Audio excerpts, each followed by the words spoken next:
دل پہ کلمے کی ضرب لگا، لا الہ الا اللہ، دل کے مرض کی ہے یہ دوا، لا الہ الا اللہ، لا الہ الا اللہ، رب کائنات کا خالق اللہ تیرا۔ بسم اللہ الرحمن الرحیم۔ استخارے کی لغوی معنی ہے خیر اور بھلائی طلب کرنا۔ اصطلاح میں کہتے ہیں کہ اپنی تدبیر اور کوشش کے رخ کو نماز یا کسی دعا وغیرہ کے ذریعے اس طرف پھیرنا جس میں اللہ کے علم کے مطابق بہتری ہو۔ بخاری شریف میں حضرت جابر رضی اللہ تعالیٰ عنہ سے روایت ہے کہ رسول اللہ صلی اللہ علیہ وسلم ہمیں استخارہ اس طرح سکھاتے تھے جس طرح قرآن کی سورت سکھاتے۔ اور جامع صغیر کی روایت ہے کہ رسول اللہ صلی اللہ علیہ وسلم نے فرمایا، جو استخارہ کرتا ہے وہ ناکام نہیں ہوتا۔ تو استخارے کے بہت سارے طریقے ہیں۔ انشاءاللہ العزیز اس ویڈیو کے اندر ہم آپ کو استخارے کا وہ طریقہ سکھائیں گے جس میں آپ نہایت ہی آسانی سے گھر میں بیٹھ کر استخارہ کر سکتے ہیں۔ استخارے کا ایک نہایت ہی آسان طریقہ یہ بھی ہے کہ بسم اللہ الرحمن الرحیم کے ذریعے سے تسبیح پر استخارہ کرنا۔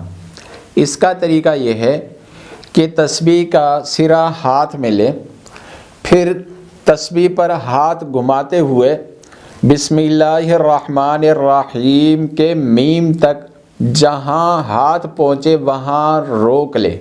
اس کے بعد جتنے دانوں پر ہاتھ پھیرا ہے ان میں سے ایک دانے پر سبحان اللہ اور دوسرے دانے پر الحمدللہ اور تیسرے دانے پر لا پڑھیں، اور اس ترتیب سے پڑھتے رہیں۔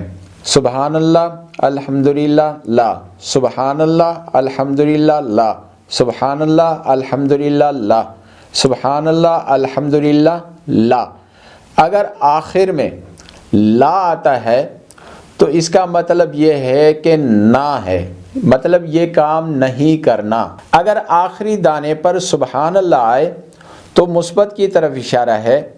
اگر آخری دانے پر الحمدللہ آئے تو اس کا مطلب یہ ہے کہ ابھی نہ کریں، کچھ دن بعد میں کریں۔ اور اگر لا آئے تو اس کا مطلب یہ ہے کہ نہ کریں۔ یہ استخارہ 3 بار کریں۔ اگر 3 بار یا 2 بار سبحان اللہ آئے تو کر لیں۔ اگر 3 بار یا 2 بار الحمدللہ آئے تو کچھ دن بعد کریں۔ اگر 3 بار یا 2 بار لا آئے تو نہ کریں۔ اور اگر تینوں دفعہ الگ الگ آئے تو چوتھی مرتبہ بھی استخارہ کریں۔ اب جو 2 مرتبہ ہوا اس پر عمل کریں۔ اور دوسرا طریقہ استخارہ کرنے کا نہایت ہی آسان، مرد ہو یا خواتین، آپ اس کو آرام سے گھر میں بیٹھ کے کر سکتے ہیں۔ کلمہ طیبہ کے ذریعے سے تسبیح پر استخارہ کرنا۔ اس کا طریقہ یہ ہے جیسے ہم نے پہلے بتایا طریقہ، تسبیح ہاتھ میں لے کر لا الہ الا اللہ محمد الرسول اللہ پڑھتے ہوئے ہاتھ تسبیح پر گھماتے جائیں۔ آخر میں جہاں ہاتھ پہنچے وہیں پر ہاتھ کو روک لیں، جیسے لا الہ الا اللہ محمد الرسول اللہ، یہاں پر ہم نے ہاتھ کو روک لینا ہے۔ اس کے بعد جن دانوں پر ہاتھ پھیرا ہے ان میں سے ایک دانے پر لا الہ اور دوسرے دانے پہ الا اللہ پڑھتے جائیں، اور اسی ترتیب سے آخر تک چلتے جائیں۔ لا الہ الا اللہ، لا الہ الا اللہ، لا الہ الا اللہ، لا الہ الا اللہ، لا الہ الا اللہ، لا الہ۔ ابھی یہاں پر آخر میں لا الہ آیا ہے۔ اگر آخری دانے پر لا الہ آئے تو اس کا مطلب ہے کہ نہیں کرنا، اور اگر آخری دانے پر الا اللہ آئے تو اس کا مطلب ہے کہ یہ کام کرنا ہے۔ ایک اور طریقہ استخارہ کرنے کا یہ ہے جو کہ آسان ہے۔ 2 رکعت نفل نماز اس طرح پڑھیں کہ پہلی رکعت میں سورۃ الفاتحہ کے بعد سورہ اخلاص 102 مرتبہ پڑھیں، دوسری رکعت میں 11 مرتبہ یا 21 بار پڑھیں، اور حالت قیام میں آپ کا کندھا دائیں یا بائیں طرف پھر جائے گا۔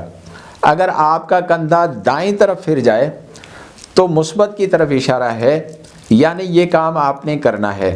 اگر آپ کا کندھا بائیں طرف پھر جائے تو اس کا مطلب یہ ہے کہ یہ کام آپ نے نہیں کرنا، یعنی وہ نفی کی طرف اشارہ ہے۔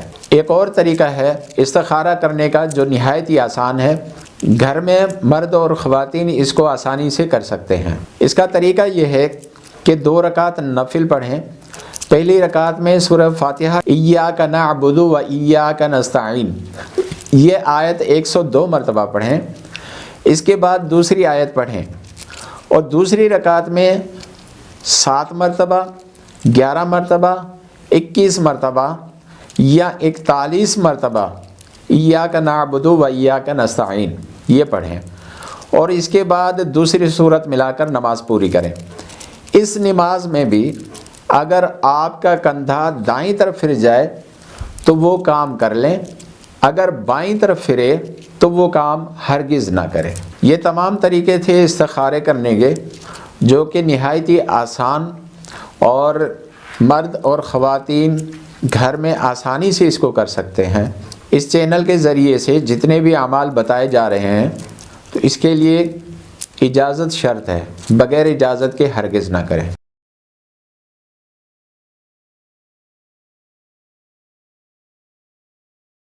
دل پہ کلمے کی ضرب لگا، لا الہ الا اللہ، دل کے مرض کی ہے یہ دوا، لا الہ الا اللہ، لا الہ الا اللہ۔ رب کائنات کا خالق اللہ تیرا